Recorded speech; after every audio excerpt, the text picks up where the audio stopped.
it feels heavy and it feels sad, because I know, being on the side of how much work we did, how hard the team worked, like, it pushed the team. We had very high standards, we were demanding on them, um, and it was a lot of work. We really believed in it. This wasn't a half-hearted thing. We were all in. We were so proud of it, and I mean that in the best sense, not proud in an arrogant way, but we were, like, really proud to have demonstrated. It was at the heart of what we were trying to do, was to create these case studies and examples of, "You can do this," and so it was crushing on so many levels because it had so much potential. Welcome to Beyond the Fail, the podcast where we talk to leaders and entrepreneurs about their biggest business failures.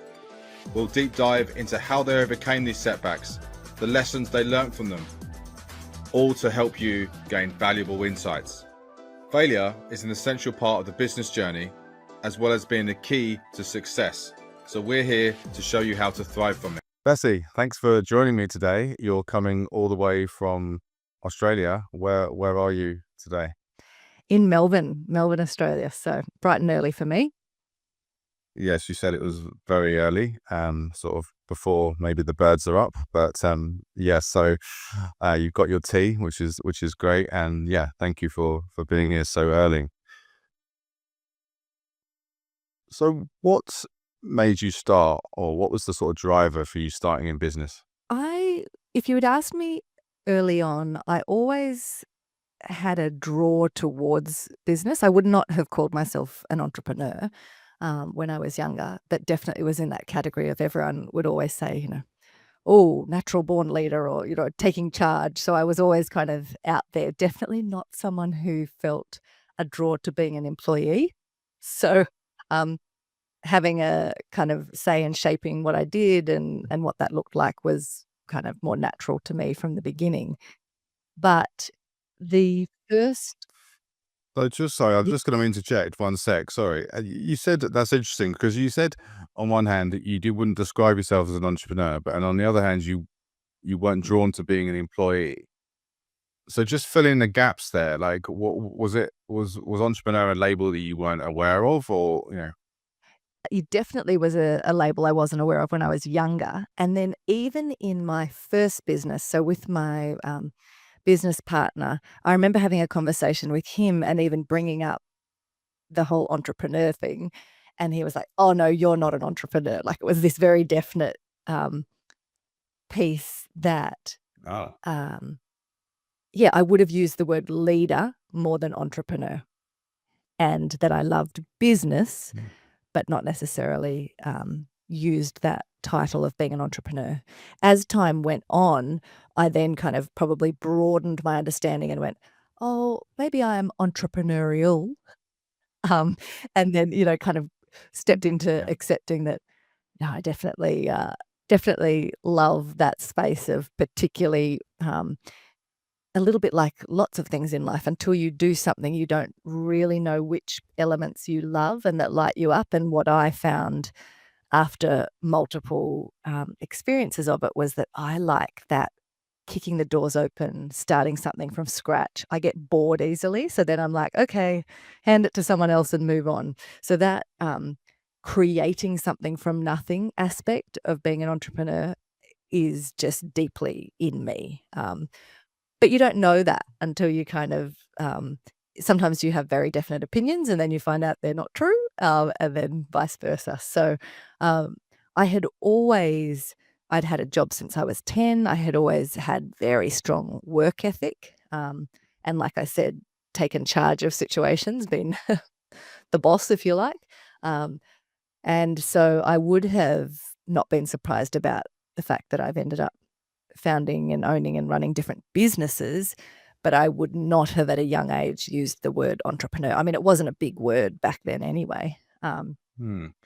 But the kind of common theme that came out of, even when I was younger, was that I love bringing together different worlds, probably because of that element, late diagnosed ADHD, of getting bored easily, that I don't like just picking one thing and sticking to it. And that's actually served me well because it means that I bring a unique kind of experience and angle to look at things, because I come out of an upbringing that was really focused on social justice and, the responsibility you have to contribute.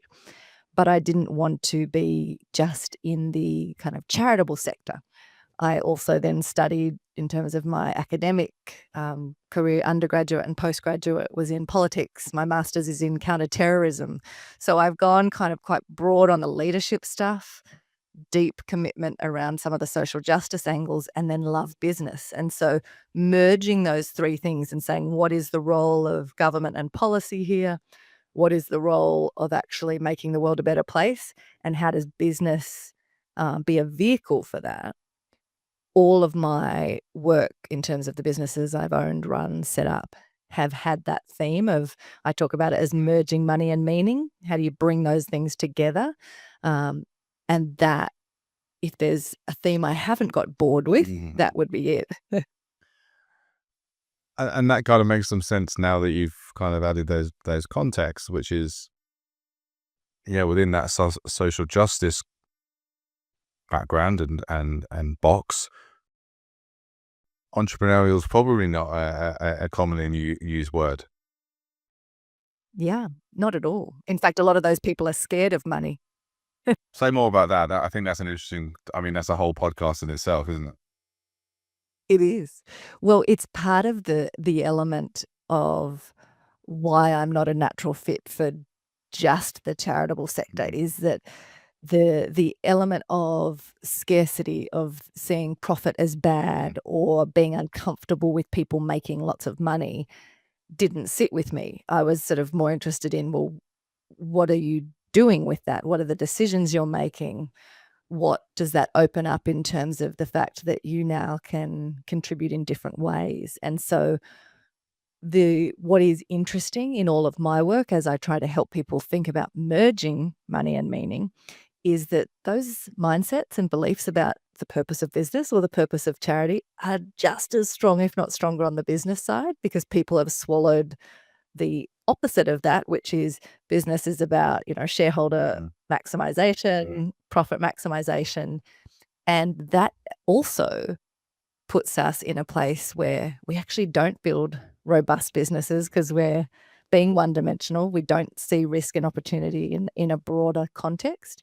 And so I feel really lucky to have, by having this bigger sense of what I'm trying to build and what the world looks like, I've been able to ultimately come at business from a perspective that I think strengthens what you can build, because you take into account things that those who are just in the profit maximization category would see as externalities and say, not my problem, not going to look at that. And yet we now live in a world where if you don't really look at the context you're operating in, if you don't look at the risks in your supply chain, if you don't look at, okay, what will the consequences be to my insurance costs if I ignore these other external issues, your business will be in a different level of risk. So those mindsets, those unconscious beliefs about the purpose of business or the purpose of charity sit on both sides. I presume it was your family upbringing was the social justice bit. What did they think about your moves into business? Did they kind of, were they a bit sort of skeptical or a bit nervous about that because that was, maybe outside of their world? To be honest, I think they probably just didn't and still don't understand it. So at my 40th, when everyone was doing their little speeches, it was all like, oh, we know Bessi works really hard, but we don't really know what Bessi does. So I think it's sort of just foreign to them. But I certainly haven't had any kind of discomfort on their part related to it. And I've got an interesting piece in the family, sort of if you go further back. So not grandparents level, but the generation before that, so my grandparents' parents, all those people and the generations before all ran businesses, and like really significant ones. Um, and so I was always curious and would see photos of like, the massive team on the lawn in front of the tannery. And they had, we had all the bottles of the cordial company that one of them ran. And we'd go into the city and we'd see all the stained glass windows that another one of the businesses ran. So I had this disconnected. I'd never met those people. There was no one you could talk to and say, "So what was that like?" or "How did you make decisions?" But I had a consciousness and there was an appeal for me of like, "Ooh, what's that about?" So there's something in the family there that kinda had that connection to business, but it was multiple generations of disconnect. And I mean, that's a fascinating kind of history to have, particularly as, as you said that there's multiple sort of successful businesses there. Just to also follow up a question, you said your family doesn't understand what you do. Have you kept that? Is that intentional on your part to kind of keep that space between the two worlds? To be honest, I mean, one of the things there's lots of layers that, if you go the failure angle, there's lots of elements that you could pick up a thread and run down and go, "Ooh, what failure there has led to that?" I would say pre-COVID, I was always in a position where it didn't actually matter if people didn't understand what I did because I had more work than I could handle. There was plenty of options in that mix. And I, pre-COVID, was always in the category where I was like, doesn't really matter that my website doesn't explain what I do. There's not a clear call to action because I don't need more work anyway. So it was kind of that lucky position of I had always drawn to me the kinds of clients who would, when we would do, surveys and things afterwards, they'd say, "I didn't really know exactly what I was buying, but I was buying Bessi and I trusted Bessi." And it was like, it worked for me, right? And so I think with my family, it was that interesting element of there was an intellectual laziness on my part of not pushing myself to the point of being able to articulate what it was I did. So that was on me. It wasn't a thing of trying to separate it or keep it distant. It was that I didn't really have to be able to articulate what I did because it just worked and people trusted me. One of the elements that is a reality post-COVID is that all of my work pre-COVID relied on me getting on a plane, and suddenly I couldn't. And big shifts that I'm still now in this next phase of rebuilding the business. One of my absolute commitments and where I'm being really disciplined is trying to actually figure out how to do a better job. I can do it for clients, but I've always been crap at doing it myself, of going, boil it down to its essence. What do you actually do? Why is that relevant? Why is that urgent? I'm working on a client's piece at the moment, and I can just smash out all of the elements and see with a blink what they need to do. And then I go, that's so embarrassing because if I look at my website, it's hopeless at doing that exact thing. So I would say that is the flow-on effect of always intuitively drawing the right clients who just trusted me, and I was never forced to be able to explain what I did. So what was that first business that you started? So that one was a response, as most businesses are, to a gap in the market of something we wanted that wasn't there. And so what I built there was an incubator for social enterprises, was what we would frame them as. So organizations, small and medium-sized businesses that had a social or environmental focus to what they were doing.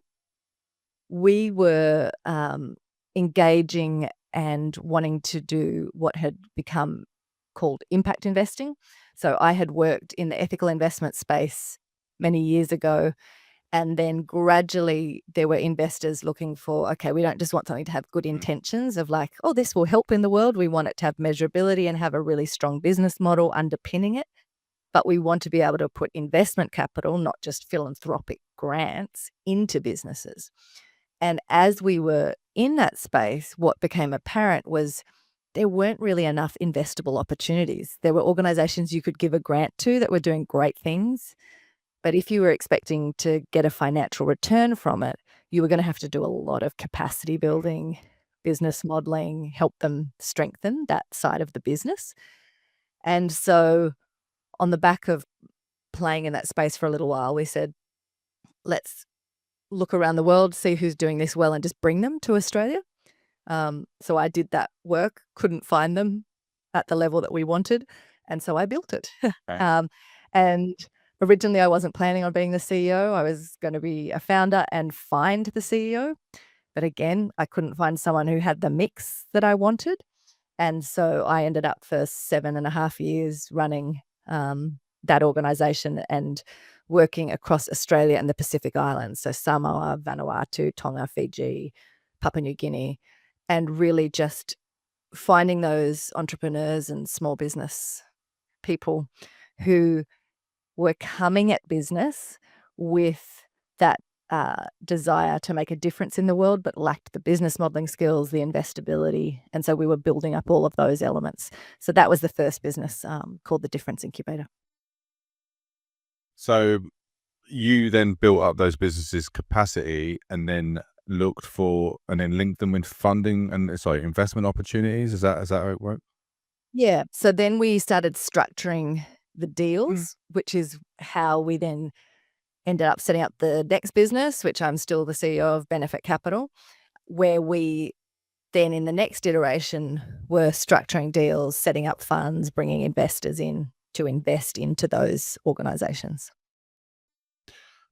That's interesting. So you must have seen a whole host of businesses, particularly with such a diverse part of the world, really, and going to small islands and finding. I mean, firstly, how did you find those entrepreneurs or and businesses, and what filters did you use to think there's something there that I want to explore with this, and I think they would be a good fit? So we in terms of the finding them in the different like when I was running TDI, the Difference Incubator, we had one of our core values that kind of influenced all of the ways that we operated was around being relational, which kind of goes to that piece I admitted before of building relationships and trust, but not necessarily having to get the great articulation of what you did. So we basically it would be that approach both to investing and to finding those entrepreneurs of going, who do I know? Who do they know? Like, and connecting out that way. So we would talk to people, whether it was from the Australian government at the Department of Foreign Affairs and Trade, and say, we're going to be in Tonga. Who are you working with? We would talk to the trade commissioners and say, what businesses do you think have potential? Set up a meeting. We'll go and, have dinner with them, get them to pitch, and we'll basically triage it. So then the assessment process after relationally kind of networking into a space to see who had great ideas and might be in a position that with the right support they could become investable. We then are big fans of and have been since 2010 the business model canvas. So back when it first came out and there was thousands of people around the world before the book was put out, kind of playing with the design of that. We've used that one-page tool really as our triage of what's present, what's missing in a business, where are those levers that we could pull to really strengthen the ability of this to work. So we would just in talking to someone, we'd kind of assess, okay, what's missing here? We'd always ask the question. My business partner had the term he would use around people being feral founders. So he would want to suss out very quickly, was this a feral founder? So we would ask questions like, okay, if this gets to a point where it's clear that there is something in the business, but you're not the person to lead it, will you get out of the way? Like, what does this look like? How, wound up in your identity is it that you're the leader? So there was different tools that we would use and kind of conversations in building those relationships to assess who we would work with and who we would say, lovely to meet you and good luck with that, and then walk away. But yeah, so over that period, hundreds and hundreds of different really fascinating organizations kind of came through those mixes and, like you said, have definitely given me a really broad exposure to different styles, different business models, and lots of the problems that, what can happen in those organizations. No, that's fascinating. So just to circle back on a couple of things, um, business model canvas. I hadn't actually heard of that. So can you just give a quick summary for people that haven't heard of Absolutely. it? So I think it sounds really interesting. So there's lots of free tools available too. So the people who created it, it's called Strategizer with a Z. And so if you go to the website, you can get a whole stack of things for free to kind of play with it. But it's a one-page framework that has 9 boxes. The 9 boxes together kind of add up to all of the elements that make a business work. And the easiest way so that you don't have to jump straight into, oh my goodness, what are the 9 boxes and how can I remember them?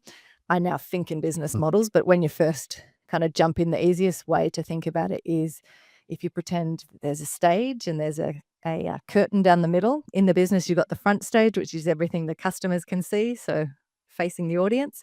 And then behind the curtain, all the craziness that goes on to, put on a good show. And the front stage in terms of the boxes of the canvas that makes up, it's your customer segments, it's your value proposition to those customers, it's your channels to market, your relationships with customers, and your revenue streams. So they're kind of all at the front. And then in the back, you have your key resources, your key activities, your key partners, and your cost structures. So they're the 9 boxes. But basically, like any good framework, you can use it really badly if you're simplistic and kind of just fill it in without thought. But if you use it well, what it allows is the way that we could triage businesses. You can ask certain questions, and when someone says something, you know where to place that, and you know what it's in relationship to, and you know how to then kind of go, huh, that's interesting because you've said it's these kind of customers, but when I think about the relationships that they're going to need, that will require more of a long-term retention model, and you don't really have the team to deliver that, so it helps you spot potential risks quicker and identify opportunities of where you can strengthen the business. No, it sounds great. It sounds a great tool, and I'll put that in the show notes. What one question would you say? I'm sure you had a lot of questions. Some of them were probably organic and some of them were probably set. What one question, if you had to pick one question when you were meeting those founders, would be the key question to know whether you had potential there and, whether you were going to, potentially invest in the future? Well, I mean, there was definitely that feral founder one of like the people. You've asked someone whose brain goes in lots of directions to give one question. I'm not very good at that. If I boiled it down to 3 elements I was always looking for, and let's see if I can get to one. But I always talked about that for me, there was the element of the mission of the organization, like, can they clearly say what they're trying to do in the world? There was the element around the model, so that business model piece of I could draw that out pretty quickly because that's how my brain works. And then the critical piece, and probably if you were going to one bit, this connects to the feral founder piece, is the management. So it's about the people, because if there's the right curiosity, there's some humility there of what they don't know and they're willing to learn, then you can build up other elements with the right attitude in the team. So if there's more than one person, that's good. De-risk it that way from the personnel side. And then the right types of disposition or approach of those people would be kind of, I'm sussing the people very heavily. No, and I think that's so true, isn't it? I mean, I think we try to pretend that it's not the people, and we try to potentially, Great idea will work. yeah, exactly. And we try to, I think it's, try to kid ourselves that, we can potentially outwork people or, as you say, out business model people or, Yeah. generate enough funds to outspend everyone. but ultimately it does come down to the talent of the people involved, the talent and resilience of the founders, and then the people that they choose. And their approach to the way they think, like we said, so yes, there's talent, but there's also that if someone is just hooked on that talent piece, then often you can get that they're unteachable, or that they're arrogant, or that they are stubborn, and in any of this, it's always the dance of, you have to show the resilience. You do have to be stubborn and willing to push through, but you also have to know when to stop, and I would say for me, that piece has often been the difficult one. I stick at something too long because I'm stubborn, and I'll go, oh no, I can make this work. If I just, all the things you just said, if I just work harder, if I just push through, which I doubt I'm alone in that category of, the aspects that tend to make us leaders or entrepreneurs or build businesses is that, the gumption and sticking at things. But in the same breath, it's the trying to work out, okay, there's a point at which that's not sustainable. Winning by working harder than everyone else, or by just holding on for longer, takes a toll over time, and I definitely found that. No, definitely.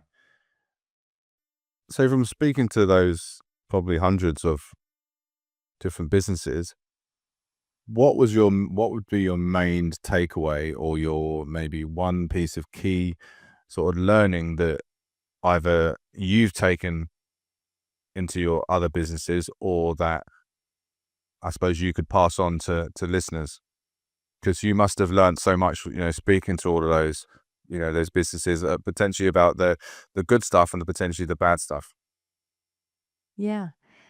So I would say that the one thing that is the strongest pattern, it was really apparent when I was working in that space where people were driven by a social or an environmental mission. And I thought it was just in that sector, but I now do, for the last 6 years, I've had a ministerial appointment with the federal government for all of the commercialisation grants in Australia, so in the commercial space, not the social space.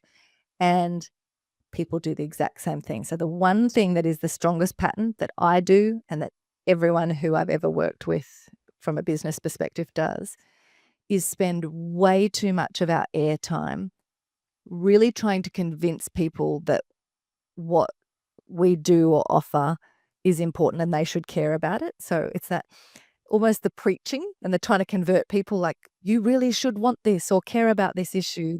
You should love this as much as I do. And when you're on the other end, when you're either the investor or the funder or, someone listening to that, you'd have to be not very sharp to not be able to pick up on, okay, yep, I get it in the first 30 seconds. Like, move on. Assume I understand. Tell me quickly what it is and why it's important. But then reshift to demonstrating that you know and understand what I'm looking for and how you can solve that problem.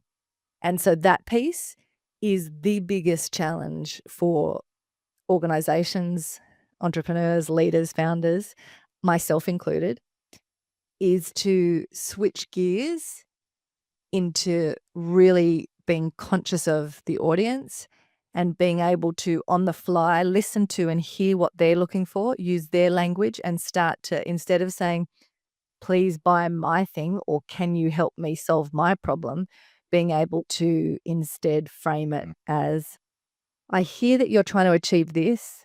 I've got a solution for that. We can help you do ... So that piece across the board is the most common piece that gets in the way of us actually getting traction. And is that in pitch decks? Is that across all their marketing material, or what? Everything. It's looking at people's websites. It's listening to their pitch. It's when they spend more of the time telling you about their origin story and why they set up the business. And you're like, okay, interesting. And over time sprinkled in, let me learn those things and then decide, oh, as well as liking this, I also am drawn to you. But we make it too much about the business or us on all platforms. 100%. I don't know if you've heard or read the book Story Brand. Donald Oh, Miller. yes. Yeah. So this is exactly what he says in that book, right? I saw him talk at an event in the UK about 8 months ago, and one of the standout phrases that he said in that talk was essentially what you just said around the origin story. Like, oh, my family have been in this generations of business, Since and yeah, exactly. 1872. And his response was, "No one cares." No one cares. As hard as that is to, And it's interesting it's because you true. and linking it back to something you also said earlier, and he linked it as well. It's that ego piece. In some ways, it's the ego piece, it's the identity, and it's the identity that I am part of a intergenerational or a generational business, or this is my origin story. Is really important, but it's not actually that important. And it's that identity of, and probably a slight ego thing of being identified as a entrepreneur and as a founder, and they want to really talk about how they got there, but that's not that important for particularly the customers. Yep. And what's interesting is if you go back to that feral founder comment earlier, the more you have tied your identity up with the business, the more that you're going to cause a whole bunch of problems as well. So they're almost interesting little early alarm bells of like, interesting, like what's going on there?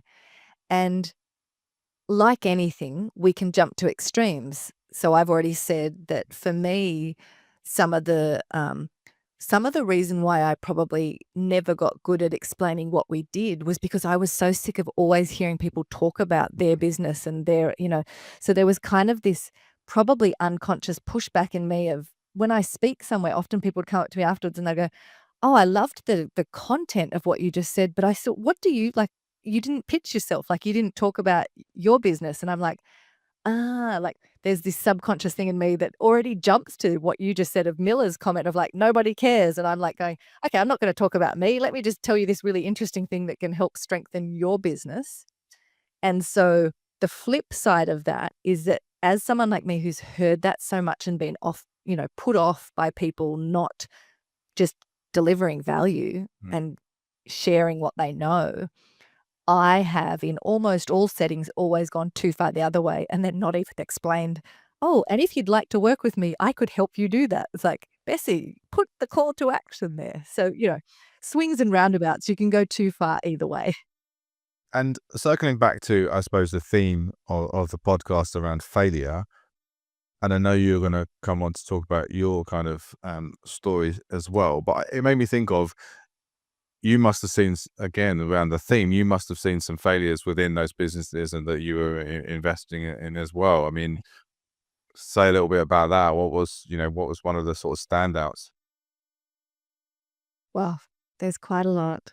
One of them that always stuck in my mind because it like really was a blow on all levels. So yes, we lost lots of money. It was reputationally bad. It was just disappointing. It kind of was very layered in the sadness of it to falling apart. But it was in that category of early days of really trying to prove out something that everyone was saying we couldn't do. So people were still saying, there's no way you can take an organization that is really genuinely focusing on addressing an entrenched social issue and make money off it. Like you can't bring those worlds together. People just didn't believe it. And we built up this organization that was working with young people, heavy percentage Indigenous Australians, and it was around recidivism, so people who had come out of prison, trying to stop them going back into prison. Had this amazing support program element to it, and then was connected to those young people working in a tourism business. And we did the business modeling, we worked on the social side of like, what was the impact, how could we track and measure that and be confident it was making a difference. and then brought in investors, ourselves included, and bought this yacht for the tourism companies. So for them, so it was up north in Australia, in the Barrier Reef. So did the capital raise, brought the investors in. Everything was going really well. We made this gorgeous video, which a bunch of really top impact investment people in the US contacted me, and they said, "Oh, we're using that video at all of our stuff. It's like, that is the best articulation of impact investment." So it had like all these things I was super proud of, and we'd done, like, worked really hard and done a really good job on. As it played out, comes back to the people, there was some dodgy people involved, and the program actually did work. The business modeling was good, but they were doing not so great things with the money in the system, and we ended up having to sell the yacht. Everyone lost their money. We had to shut down the program. And it was this one of my team members, he said to me this phrase that always stuck in my mind. He was like, "Oh my goodness, Bessie, we thought this was a unicorn, but it ended up being a horse with an ice cream cone on its head." And he was just like, it was this beautiful piece that just stuck in my mind, because we were all like blindsided, because we were like, but hang on, we were right. The modeling was working. All the numbers did stack up. The young people were having great outcomes. And now we're kind of in this devastating place of being embarrassed, going, "Oh crap, I hope people stop showing that video, because that's embarrassing, because now it's not a thing in the world," and having to have the conversations with investors of losing their money and, all of those elements. And it was something that was out of our control. We did all of the pieces you do when these things go wrong, of, my business partner suddenly saying, "Oh, I should have known when this came up and we asked for that photo and they wouldn't send." You start to replay things and go, "Was that a hint? Did I miss that clue?" So we did all of that process. We did a full, like, we had an external person come in and we did what we call an autopsy. So we kind of went through the whole thing and we're like, what happened? What did we miss? Is there something we can learn from this? And so I take those pieces really seriously. And what was encouraging, as hard as it was that in going through that process, we could see that, no, our business modeling was right. The numbers were playing out. Our sensitivity analysis around the high season and the low, we were right. The young people, when we interviewed, it was a really great program. And sometimes these things happen, and it is important, though, to not just kind of put your head in the sand and pretend it didn't happen. I always say I'm happy, really genuinely comfortable with making mistakes, and even big ones that are expensive. I'm not happy with making the same mistake twice, though. Like, I don't want to just keep doing that. So that was kind of, and there's unfortunately multiple, stories like that, as there always are. But that was a really big one. And because of Isaac's beautiful phrase around the unicorn being a horse with an ice cream cone on its head, it just kind of stayed in my mind as, a great example of what that feels like, to have that kind of very public failure. Yeah, no, I mean, as you said, multi-layered, right? And I think with any business failure, there's people involved, and, people are impacted in some way or the other. People might lose their jobs, and or investors lose their money, or both. But I think you've got an extra layer here, which is, you've got a set of young people who are also impacted. And, it sounds like what's most sad, I suppose, is that the program was working, and that they lost out on that benefit. Yeah. So what kind of timeline was that over? And how did it all kind of unravel? Because obviously you bought the yacht and then you found out there was embezzlement, but what sort of timelines are we talking about? So probably like 18 months, 2 years. Yeah. It's quite a while ago now. I'd have to go back and look. But yeah, there was, like anything, it takes time to build the relationship, do the modeling, set up a deal, do all of the the due diligence. And one of the other things that when I'm a bit obsessive, right? So a bit intense. And one of the things that is good about building something and going through a process like the whole investability space is that either yourself or more so when you're bringing other people into it, there's levels of due diligence that go on, right? So there was pieces of that, even when we did our autopsy on the failure of it, having the ability to go, oh, actually, it wasn't even just us who did due diligence on us on this deal. The other investors that came in were all experienced investors who did their own due diligence, who were comfortable with this opportunity. And so that kind of just adds some shape to none of these bigger pieces were meet someone over dinner, invest in it that night, and then wonder, oh gosh, how did that happen? So, there was time and work and sending flying team members up there to do a whole stack of the financial modeling and sit with people and meet people. And none of our investors invested without going up there and meeting the core people. Again, they won't invest unless they can look someone in the eye and get to know them. And it wasn't just us who missed it, they missed it too. So, yeah. Yeah, I'll dig into that now. So I was just wondering, I suppose there's two questions. So I'll ask the first. Is there anything more you could have done on the due diligence side? Is there an extra steps that you think you could have put in? One of the things that we landed on when we went through kind of trying to understand so that we could not repeat the same mistakes. One thing we all talked about was that we could just not trust people. Like, there is an option to go into these things assuming the worst in people. And we made a proactive decision that we said, on that one, we would rather get screwed over again than to not trust people, right? So because when we started to go down that line, then it's like, oh, when they said this, we should have assumed that they were hiding something. When they didn't immediately send a photo of this, or, do you want to behave like that, right? So the elements where we could have potentially avoided risk would have required us to operate in a way that was not in line with the relational dynamic of how we build and run businesses and how we invest. And so there would absolutely be some investors who would say, and I'm comfortable to go into the interaction always assuming the worst and not trusting anyone and micromanaging everything, and no bank transfers can happen without me personally having to authorize it. Like, you could operate like that. And for some people, that might be how they want to operate. Where we landed on that particular investment was that actually we're glad we didn't do that, because that would have been out of line for us.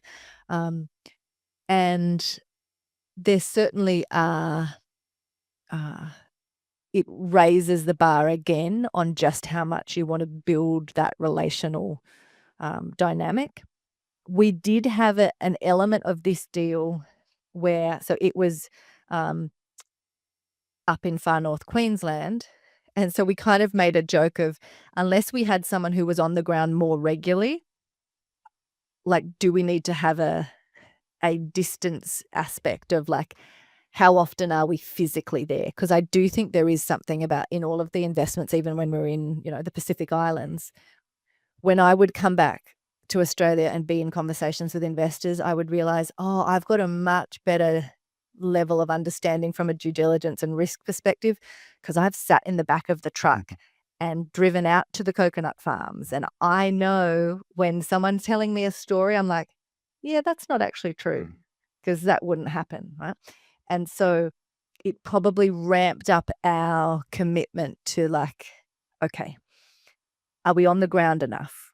I'm someone who, while I want to have the big conceptual, strategic conversations, I never want to lose touch of having my finger on the pulse. And so even in my government work here in Australia, I always frame it as saying, you can get lots of people who are systemically capable and can do the big picture policy stuff. But if you don't have people like me who can do that, but also sit in the dirt with the farmers and understand what happens on the ground, you'll just have these big ideas that anyone practical will look at it and say, yeah, that's not going to work, right? So bridging those things, probably it was already present in our approach, but that unicorn slash horse with the ice cream cone and all the other failures that were in the mix would have strengthened just how central that is to me, that I can't be someone who's sitting in an office somewhere investing in something. I need to have, sat in the dirt, finger on the pulse, looked that business owner in the eye. I've spent so much time up in Papua New Guinea, again, out in clinics, seeing how the tech will play on the ground, seeing how those doctors interact with patients, understanding why a patient would leave the clinic before being seen. I need to see and understand that myself. I'm quite hands-on in that way. But it sounds like obviously not everyone would be like that as well. Though some as Again, and you got to find what works for you. As with all investment, I suppose there'll be people that are more risk averse, I would put it like that, and that are maybe doing heavier due diligence, and then some that are just willing to take a punt. But one thing I wanted to, I suppose, ask was in terms of that due diligence piece, because it sounds like a fantastic project and one that a lot of people, I'm sure, would have got excited about. Yeah. And if you had nice videos as well, obviously done a good job in the marketing. Do you think, and apologies if this sounds unfair as a question, but do you think that people got swept up in the excitement of the project a little bit and got carried away because obviously the outcomes are so good and, and this obviously sounds like a great cause. Do you think people got swept up a little bit and kind of their emotions ran away with them, and that maybe swayed people's decision-making in terms of the due diligence side? So I think in lots of projects that are in this kind of space where there is a great feel-good story that happens, it's part of why we set up that first business in the first place, because we were like, we want to make sure this stacks up financially as well. So I think in lots of instances that does happen. In this particular one, and because I know the investors, that did not happen, because there was certainly no, they were very strict. So like I said, they all flew up there, had to meet the people themselves. They went over with a fine-tooth comb our team's financials and the sensitivities down to, like, one of the investors was even arguing with us around, we had done obviously, high season, low season, and he was even down to arguing about, how many meters difference from the boat hull to, like, people were in the detail, right? So in this instance, I don't think people got carried away on that element. I do think that happens a lot though. And I've done a stack of work in the UK. I think there has been in that social enterprise space a lot of instances where there is, when I talked to you about that business model, behind the curtain aspects, where there are so many organizations where they're just bleeding money out the back. It looks beautiful at the front, the stories they're telling and the things. And yet in the back, you have funders and investors who are pumping cash in because it's something they believe in and they want to see happen. That really bugs me, because a little bit like with your podcast, you're wanting to show the true story of, like, this is not a glamorous Instagram thing where, like, oh my goodness, I had this wonderful idea and then I sold it 5 minutes later and, I'm a gazillionaire. The same goes for these types of organizations where you're trying to, solve an entrenched issue, do that in a way that is financially sustainable. If we're painting a picture that says it's really easy, like, here's these beautiful stories of human transformation, and we also have really happy investors and funders. And yet, if the truth of it behind the piece is that you're hemorrhaging money and people are just pumping cash in, that to me is the opposite of what I want to do or what I believe in, because I don't just want to tell a good story.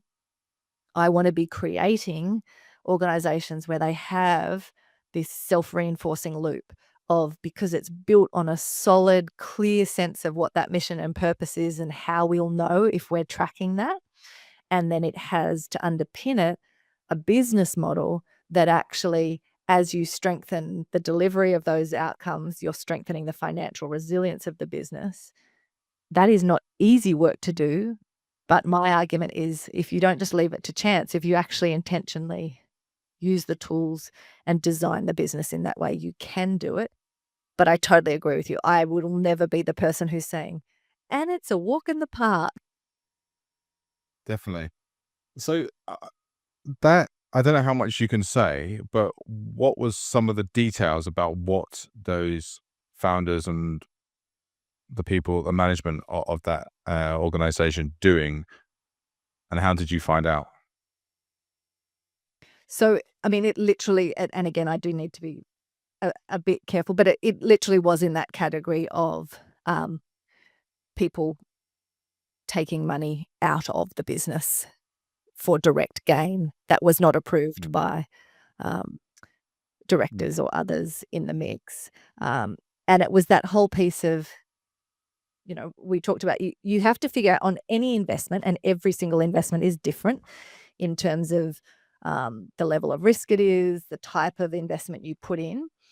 But as it played out in this one, you would had to have had far more day-to-day involvement in the managing of the business and oversight of transactions than we had in place. And so you would have to have been a far more involved investor. So you mentioned before that element that sometimes when you're investing, you are very hands-on, and other times you're wanting to say, yes, I've done the due diligence, things are in place, I trust those systems, and I need to check in once a quarter, or we have a board meeting every 6 weeks, or, so we had built that in a way that then meant we weren't signing off on every transaction. We weren't looking at the bank account we weren't the operators of the business. And so what that meant was things did happen, and by the time you then see at the next quarterly piece, it's too late. It's already happened. So how did you find out, or like who kind of found out? Like, because I mean, it always fascinates me how, particularly in a digital age, it's different. Olden days when nothing was digitized. Yes, when you got your bank statement. Yeah, exactly. So I just don't understand how people think they can get away with taking money and things. Well, that bit I don't understand either. Like the mindset of that people will see the bank account. It also is that funny thing if you go, if you were going to do that level of dodginess that actually ends up with criminal charges and you being punished, like that's not enough money to bother. Like, you'd think people do that kind of, make that assessment in their mind when it's serious amounts of cash. But at this kind of level of a small business in the space around tourism, I mean, none of these businesses have big margins. So we're not talking massive amounts of money at the level of pulling cash out. But yeah, I don't know what that mindset is, because I'm not, I've never been on that side of the equation of being the person taking the money out. But on our side, it was a director who did have access to the bank account. So like I didn't have access to the bank accounts. It's not like every single investor can see the bank accounts. And so when they did then see that and raise the questions, it then kind of escalated from there. Because as you said, you can't really hide that stuff. And then it's the unfortunate piece. And look, this would be the case for anyone in a business that has physical infrastructure. Once a problem occurs, even if the amount of cash that went out wasn't that significant, once you have to start shutting things down quickly, the downside and why more money was lost than ideally would have been is that because we had to sell the asset and it wasn't good timing, but we had to sell it quickly because everyone wanted out, the downside was that the yacht wasn't worth as much when we sold it to when we, like all of those pieces, which is different if you have a service-based business and it's not so infrastructure heavy. But if you have physical, machinery, or you, in this case, have a boat or, whatever it is, you very quickly ramp up the financial downside of these decisions. And did you have to like cancel tours and things like that and give refunds? Yeah, so like everything shut down. How much is a yacht? I've no idea. Well, it's in the Really? millions. All right. Yeah, it's not cheap. So it's obviously a bigger, it's a big yacht that can, Yeah, to take people out, out onto the reef and stuff. So yeah, it's not like a little dinghy. Yeah. Yeah, it hurt. Let's just say that it hurt. Yeah. What was your initial reaction? I mean, how did you find out? Mine was always, and still, even when I think about it now, is just in that category of like, it feels heavy and it feels sad, because I know, being on the side of how much work we did, how hard the team worked, like it pushed the team. We had very high standards. We were demanding on them. And it was a lot of work. We really believed in it. This wasn't a half-hearted thing. We were all in. We were so proud of it. And I mean that in the best sense, not proud in an arrogant way, but we were like really proud to have demonstrated. It was at the heart of what we were trying to do, was to create these case studies and examples of, you can do this. And so it was crushing on so many levels because it had so much potential. In some ways, I would have been more embarrassed but less devastated if we had made a mistake, right? So if it had been that, as it played out, our financial modeling was all wrong, or, that would have been embarrassing, but it wouldn't have felt as devastating of like, oh my gosh, all that effort, it was playing out well. This could have been like the most extraordinary example of our work, and it, through human decisions in that mix, didn't play out to be. So yeah, that's the kind of the feeling. But I'm sure, like, I don't know for you, but I think they're probably common feelings, like that mix of sadness, heaviness, embarrassment. All of those things are kind of wrapped up in failure, aren't they? Yeah, no, absolutely. And they are common, I suppose, words that a lot of people use on here. I mean, what did the aftermath look like after, when you found out? How quickly did, you said about shutting things down, how quickly was action taken? Oh, so action was taken really quickly, but then it was a level of, one of the team members who ran the social side of the program, we continued to support him for a while to have a proper, because like you said, we're very aware in work where you have raised the expectations of a group of people that you're meant to be serving, it does ramp up the consequences of that. So where we put our effort, basically on the financial side and the setting in motion the pieces to sort out what legally had to happen there, that went into action straight away. So the business was dead immediately. But then we, and one of the investors in particular, then funded and supported the guy who was running the social side of the program to do a proper kind of wrap up and kind of offboarding of those young people, which is better than just dropping it Oh, absolutely. and saying good luck. But it's still, the disappointment is still there because there wasn't a next step. There wasn't an ability to, in the same way, support those young people, and there wasn't an ability to keep that program running because it was the way it had been designed. It was connected to the young people actually getting direct experience in tourism to then be able to go and get more jobs, and we now didn't have a yacht. It was That's sexual. pretty tricky. Yeah. And I'm always fascinated how people, or what steps people take, or businesses take in these kind of situations. And obviously, this is a multi-layered investment. You've got investors, you've got probably a set of stakeholders and a team. What did those first few sort of days look like? What were the steps taken? Did you, for example, did you get everyone together in a kind of crisis meeting? Did you, bring all the investors together? What did it kind of look like? Yeah, so we didn't bring the investors together face to face. We brought the team together face to face. We told investors immediately. How did you tell them? Was it email? Was it phone? Over the phone. Yeah.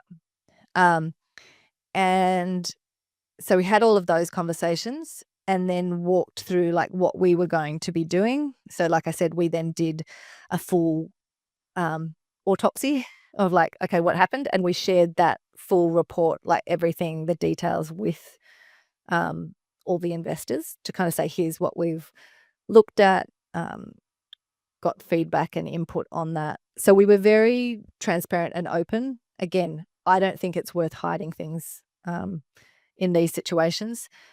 If you've already lost people's money, so that's already awkward.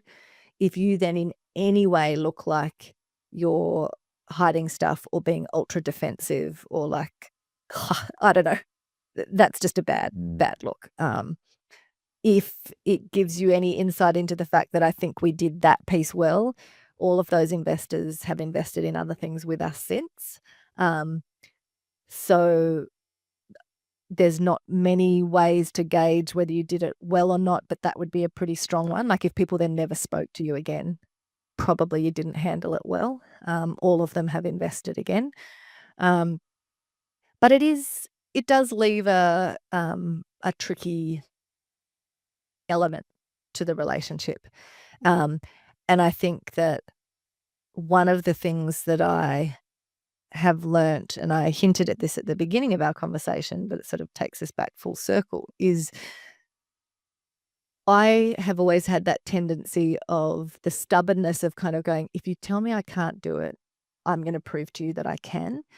And I would say that for many, many years, I exhausted myself by always picking the hardest, most complex challenge that did have too many layers, like it kind of that piece of like, for this to hit every nail on the head, it had to be an extraordinary program that was delivering incredible results. It was in an industry that had small margins. It had heavy infrastructure. It was like I was biting off really big, hard things and not just doing one of them, which would already be a heavy lift. And I think that took its toll over time of kind of, yes, there was the part of me that felt like, well, everyone else is picking the easy things to do and someone's got to do the hard stuff. But that does exhaust you and wear you down. And I think just like from an investment perspective, you need to be diversified. I would say the same in terms of the business decisions, the involvement that I had in deals. I didn't have the wisdom or experience yet, but now I would say, okay, you cannot have that 90% of what you're doing is pulling off a miracle. It's like, maybe pick one of those and put it in the category of like, this is a speculative investment. Yes. I might lose it all, but it's only a small percentage of my portfolio, right? I too heavily spent a good 15 years or so way too weighing in the direction of trying to pull off miracles on multiple fronts. Before I get into that, the conversations with investors and just thinking about that as a sort of concept, I suppose, I think when we talk about failure, I think probably what scares people is having those difficult conversations, is dealing with the reality of losing money or having to let go people or Yeah. delivering bad news of some description. how did you approach those conversations with those investors, letting them know that essentially their money, well, they'd lost however much money? Yeah.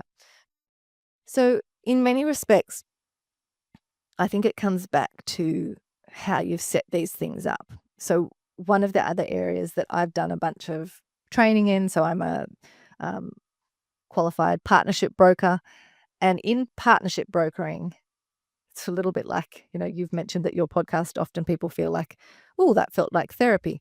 In partnership broking, it's a little bit like marriage counseling, because one of the things that you always have in your mind is that you want to preemptively set up agreements and commitments between people before things get bad.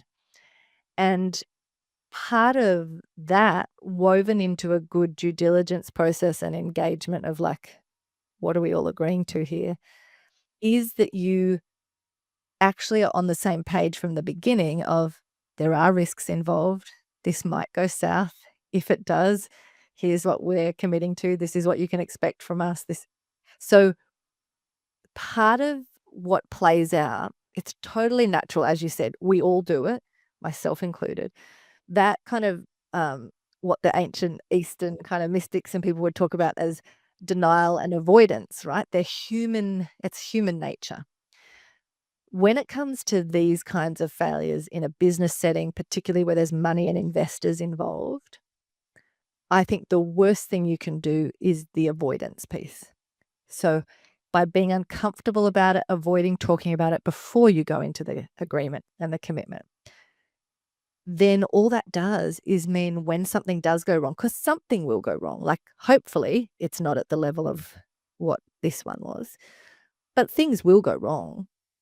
And if you avoided and were in denial up front about like, I don't want to have tricky conversations. I don't want to plant a doubt in their mind because I just need their money. So I don't want to tell them, I don't want to start raising questions before they've even asked them. If you avoid that up front, your job to then pick up the phone and have that conversation has just escalated so much, because now you're blindsiding someone. Like now they're going, what? Where did this come from? And you told me, so it's still a yucky conversation to have. But if you've set expectations, if you have built in already that trust and rapport and the sense of here's what I will do, this is what's expected, then in some respects, you can go into a version of, it's not autopilot, but it's like the scenario has already been planned out, if you like. Now, I'm definitely someone who is willing to and confident to have awkward and difficult conversations with people. And so I know that some people struggle with that a lot more than I do. But even for someone like me, they don't feel nice. Like it's not enjoyable. You still have your stomach churning and you're like, oh my goodness, I wish I didn't have to do this. Like, so it never feels, it's not like a great conversation to have. But I would definitely say that piece of learning not to avoid these conversations up front does make it a bit easier. That autopsy process, is that a set process? Was there a set of questions and a framework that you used? We made it up, but and I think, so whenever I've done versions of it since, like it's slightly different in each situation because it depends who was involved, what happened, will determine which types of information you need to get. But basically, if you think about what you're trying to do is if you were planning your own version, you want to be clear on like, who are the different stakeholders? What would their questions be? What would I have to be able to answer for them to feel like, okay, yep, I can see how that happened. I trust that you've taken this seriously and you can answer my questions. So you need to know who those different stakeholders are and what their questions are. And then you need to make sure that you are seeking input beyond just you and your team, right? Because you are biased.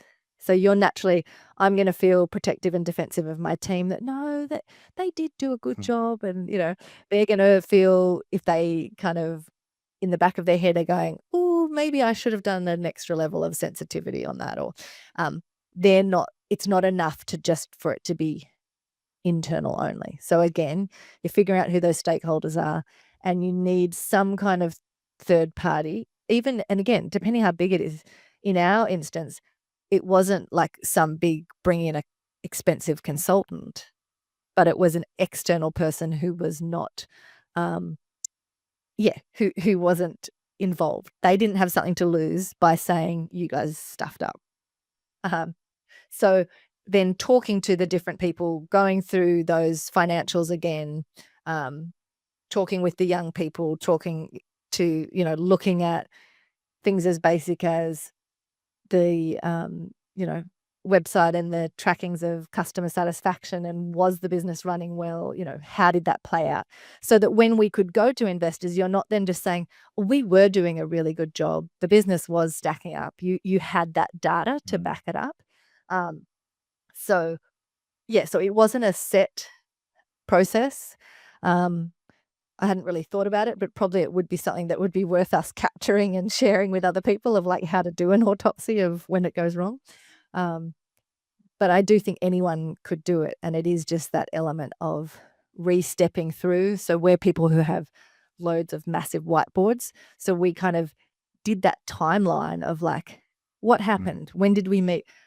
This was where some of those conversations came up where my business partner was thinking of like, oh, in that email, maybe I should have seen that as a red flag. So like we did the relational mapping out of like what happened when and to see whether there were signals that we missed. And I think that is important. Yeah, no, I was just wondering if there was a particular framework because I think, for people that are listening to this that, that are going to come across projects that, in their business that don't work, doing that retrospective analysis is so important. And there's obviously that framework of which I think it's come from Japan, isn't it? The 5 whys. Yes, which is always a helpful, doing that is always helpful to get to kind of motivations and underlying things. But I think you still do need some of those practical elements of both timelines and data collection and talking to different stakeholders, which is a different level to the 5 whys. Again, I'm sure people will have lots of different ways they could do that. I'm sure if you did a Google search, there's probably stuff that comes up. I think you don't want to overcomplicate it. You don't want to turn it into beating yourself up, but having some kind of set aside time and process is helpful even just for you to work through what happened collectively.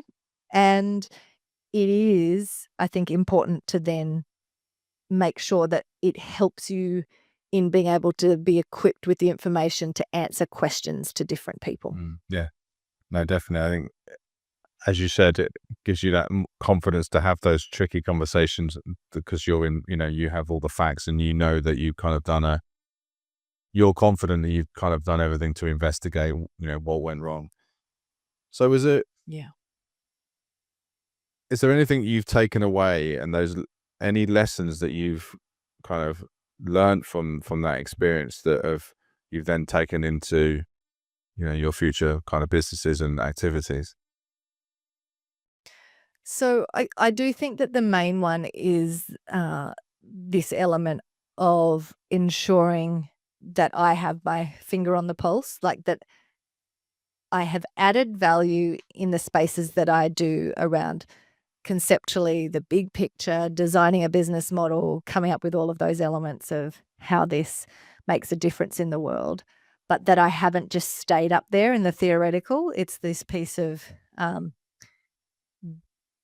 always having that bridge for me is important. Again, this won't be the case for everyone, but for me, bridging the sitting in the dirt to the conceptual. So, one of our core values, a thing that actually we got from Pamela, she's passed away now, the late Pamela Hartigan in the UK, which is framed for us as the naming of one of our core values and then comes into these aspects that we're talking about now. she used to talk about that you needed to apprentice with the problem. And so this was that piece of not having a disconnect between things and just staying intellectual or theoretical, sitting in the office, commenting on things that are happening in the world. So that piece, I would say, each of the kind of significant failures, there's been loads of little failures along the way, but each of the really significant ones has only deepened my commitment to that staying connected, apprenticing with the problem, being able to understand context really well in a way that allows me to anticipate risk and spot opportunities far more powerfully than other people who are disconnected. So that is critical for me. And has there been any, because obviously that's how you've approached it. Is there anything sort of operationally or within the businesses that you've been investing or working with that you've put in place as a consequence? Yeah. One of the massive changes actually that played out when we were then building a big project in Papua New Guinea that was directly connected to learnings from the horse with the ice cream cone on its head was that we realized we had spent most of our effort and funding and skill on creating investment readiness. So in that, getting the organization ready for investment, structuring the deal, bringing the investors in, that was our heavy focus. Big learning from this one was that when we were designing and setting up our piece in Papua New Guinea, we had, I think it was actually even more money in the post-investment side, on the governance, on the walking with people, holding accountable post-investment. Because what this showed was, yeah, there is a lot of work to become investable. You do need help to structure the deal. But if we actually want to see these things play out when they are complicated, when you are in that pulling off a miracle phase and there's lots of moving parts, you can't, once the investment goes in, just have, an investor update once a quarter and hope it works. And we weren't that flippant, like that's being disrespectful, but that was a big operational change in how we designed funds afterwards and that type of thing, was to put a whole bunch more focus and work on the governance side and the accountability post-investment. No, interesting. I think that sounds, a really significant and important change. I don't know the answer to this. I don't know the data, so it just occurred to me. Is there a higher failure rate in impact investing, social enterprise space compared to, for-profit businesses?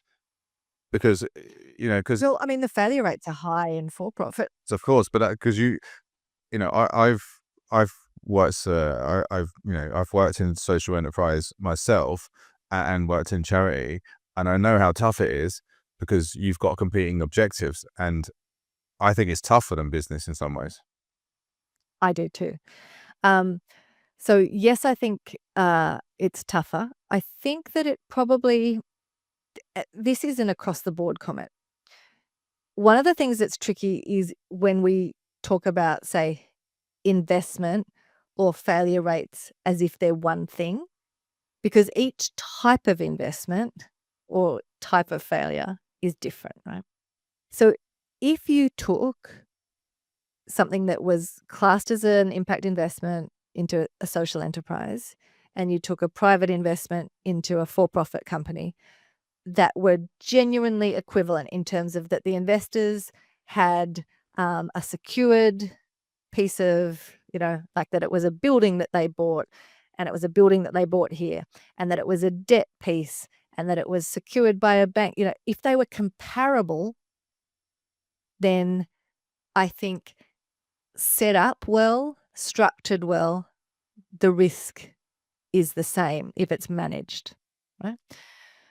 The element where I think the complexity comes in and where there would be different types of financial downside or cost or risk associated on the social side, is when it plays out in the way that we discussed before, where we're too busy wanting to tell the great story that people should care about. And so what we're not telling is that there was actually philanthropists or government funding in the background propping that up, right?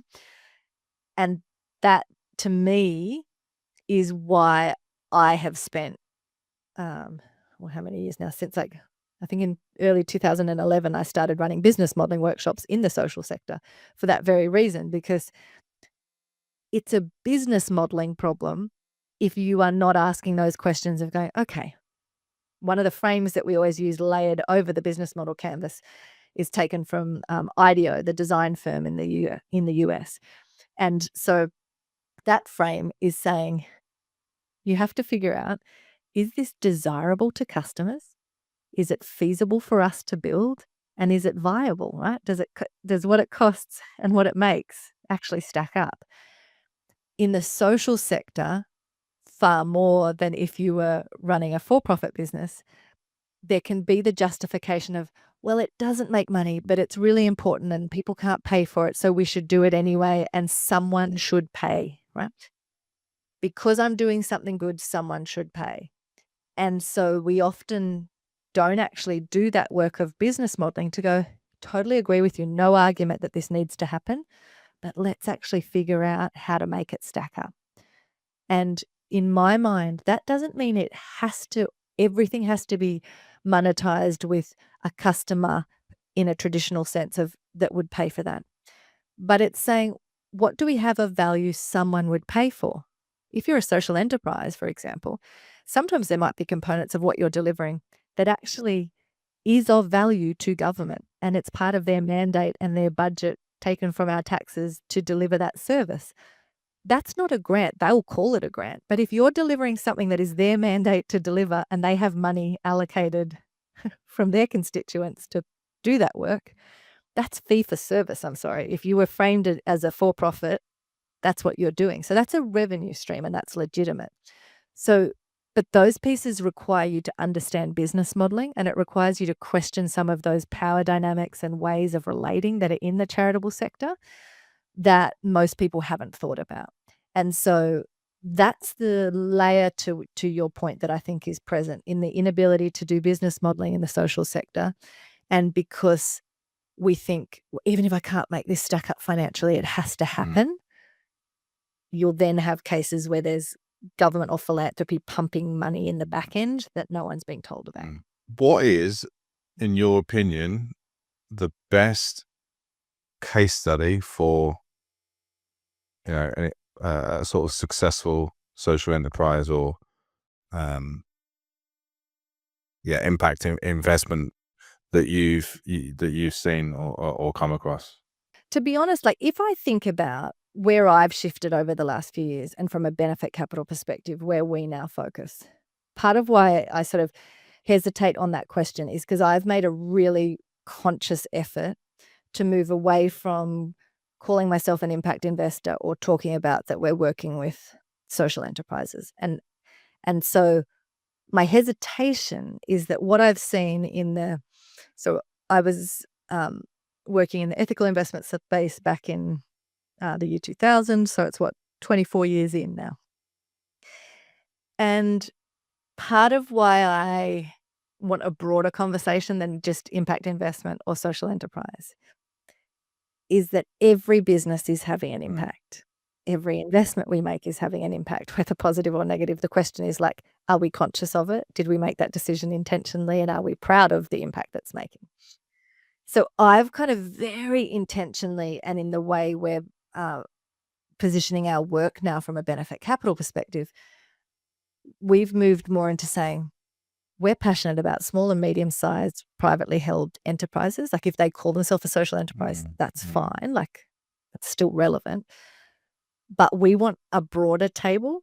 The same with investment. I don't want to just be talking about impact investment, because the cheeky answer to your question would be that a small business in a community that is creating meaningful employment for people, paying them properly, and has created a culture where that team go home not being incredibly stressed and then taking out their exhaustion and frustration on their family, but they've earned enough to have financial security themselves and to go home feeling, tired but not burnt out and energized and proud of the work they're doing.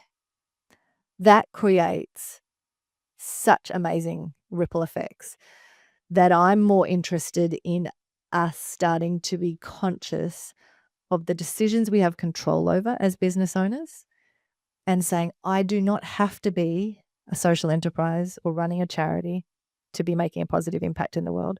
But I do have to, as that business owner, look at, where am I spending the most money? If it's on my team, then how am I creating a culture where they are paid properly, where they have safety and security in the workplace and are able to have all those elements I just spoke about of going home to their families, not burnt out, and not feeling stressed about, can they actually pay for their kids to go on a school camp?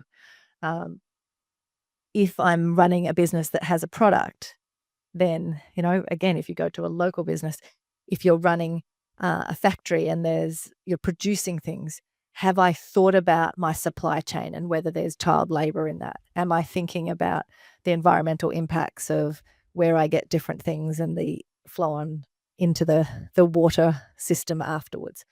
So the best examples, I would want to broaden the question out beyond impact investment or beyond social enterprise to say, it's businesses who are taking responsibility for the decisions they make and are making those in a way where they're taking into account all those elements of people, the planet, and their profit. And I don't want them to be apologetic about both the desire to and the fulfillment of making profit. Because here's the thing, a lot of what we've talked about today comes back to risk. And when someone has only ever been an employee, there is not the same understanding of, and sometimes there's a kind of, oh, well, why should they get a cut? I did all the work. Like, why are they making a profit? When you build a business, when you take that risk, when it's you who puts your house, up to secure something, when it's you who's not being paid unless there's money left over, those elements mean that, risk and reward from an investment perspective should be tied.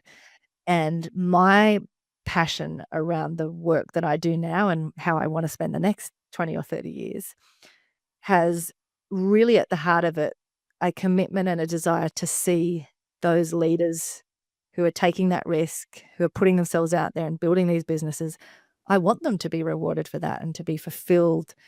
I think that comes from more than just money. That's why I do the merging money and meaning. I think there is more to it than just making a stack of cash.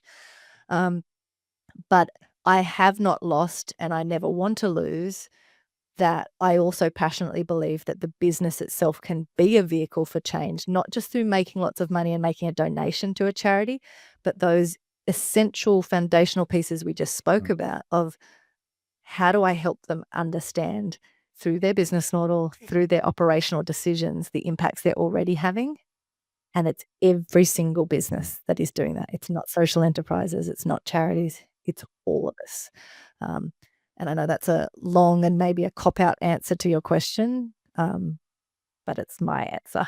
No, I think it's a pretty inspirational message, to be honest, and certainly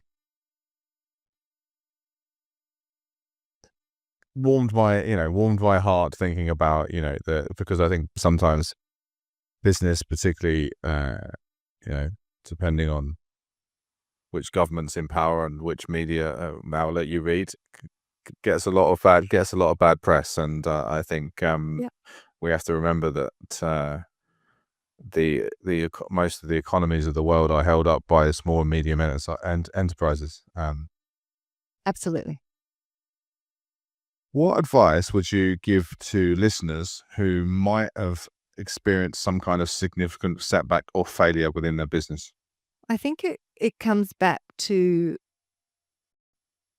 doing the work to unpack what actually happened. So that piece of not just avoiding it because it's uncomfortable, but not dwelling in that, like not getting then paralyzed in either beating yourself up or just spinning round and round, reliving what you could have done differently or how terrible that is, or letting that then not allow you to step into the next thing. So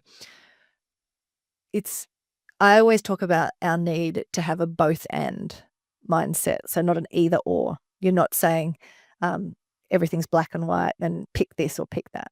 The both and in how we respond to the inevitable failures is to say, I need to have the accountability and take responsibility where I have made some bad mistakes or bad decisions or where I could have done things differently.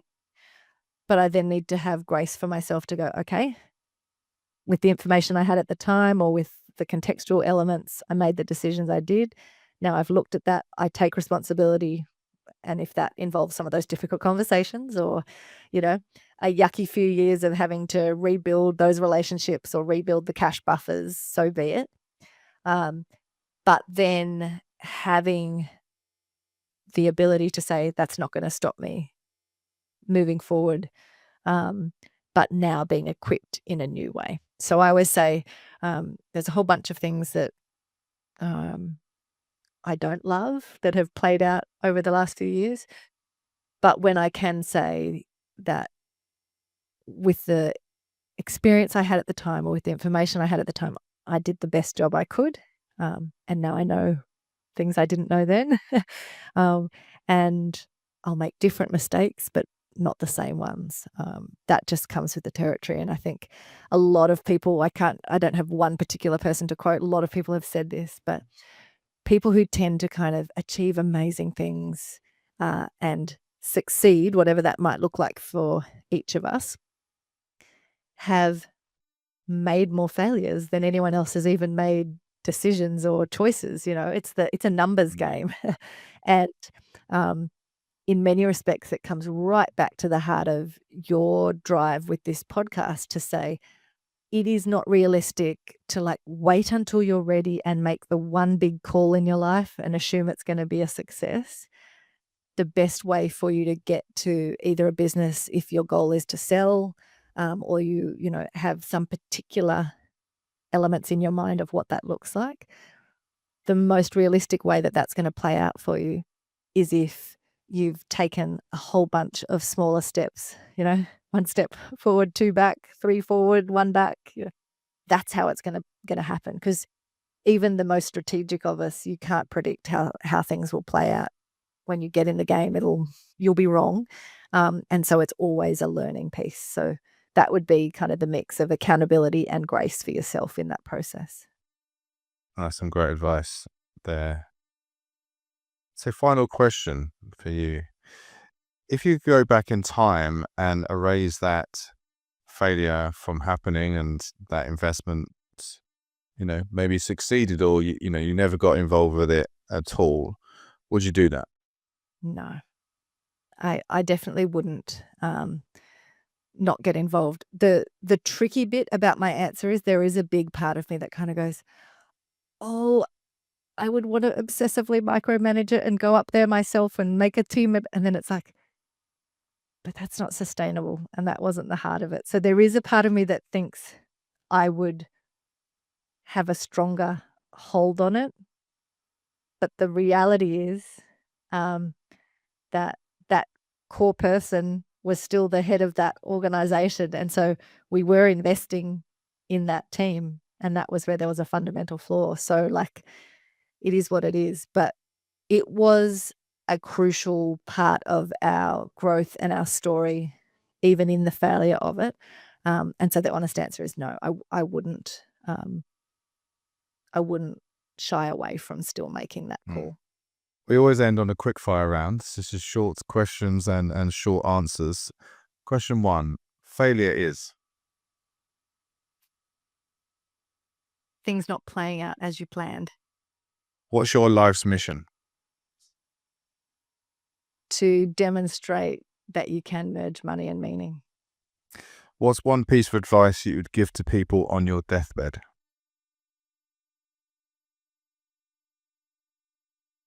Know yourself and honor it. Name one habit that keeps you resilient. Rituals and time by myself. If you could be immortal and live forever, would you take it and why? No, because I think I'd lose my urgency. If you could swap places with another business person in the world, who would it be and why? Oprah. Because the impatient part of me wants to already be in the position of having built so many layers that when I have an idea, I've got the cash to do it and the team to back it up. So like the lazy part of me wants to already be where she is so that all of the ideas in my head could come to life and be implemented by a team. Is that just the capital part? More than anything. No, because she's got the structures underneath. Like she's got the infrastructures, the relationships of people who have worked with her for decades. Because you've got to trust to pass off like, okay, I have this idea now, you build it. You need to already have all the layers so it's not just capital. Nothing is just capital. Is there someone you could recommend you think I should have on as a guest?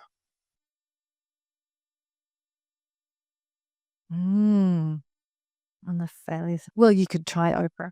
Good luck with that. But If you've got a number, just let me know. yeah, I'll give her a call after this. You know what? I actually don't think it should be or is better being someone big, because I think it's every single business owner has these stories. So I personally love the everyday nature of kind of just making it more natural, that no one's alone. You don't have to be embarrassed. If someone's being honest, if they've had a crack at things, if they've run a business, they would have stories. So the honest answer is pick someone off the street, because the more sort of approachable and connected that they are to the rest of us, I think the better. So not Oprah. Brilliant. I will try anyway with Oprah. So Bessi, where can people find you and connect with you? So my main platform that I'm kind of involved on is LinkedIn. And then I have a podcast, which you can find if you go to bessigraham.com or businessisbenefit.capital. Brilliant. What's the nature of the podcast? Just quickly. So it is around this whole idea of the both and. So the mindset in business of not taking the black and white approach. And then at the moment, it's all interviews. So it's different angles around how small and medium-sized businesses need to be thinking about creating this self-reinforcing loop of running a business that can merge money and meaning. Amazing.